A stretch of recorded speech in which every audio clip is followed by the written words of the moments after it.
আসসালামু আলাইকুম। আজ 15ই ভাদ্র 1432 বঙ্গাব্দ। আজকের তাপমাত্রা 28 ডিগ্রি সেলসিয়াস।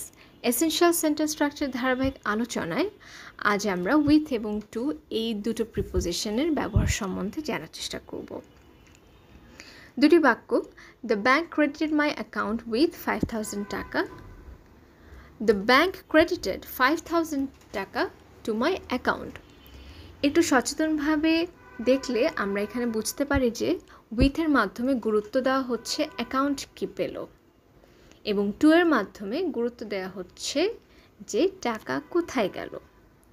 অর্থাৎ ক্রেডিট টু এখানে ব্যবহৃত হচ্ছে যে টাকাটি স্থানান্তরিত হলো সেটা বোঝাতে। দ্য ব্যাংক ক্রেডিটেড 5000 টাকা টু মাই অ্যাকাউন্ট। টাকার পরিমাণটা আগে বসবে, তারপরে টু ব্যবহৃত হয়ে পার্সন বা কাকে উদ্দেশ্য করে বলা হচ্ছে সে লাস্টে চলে যাবে।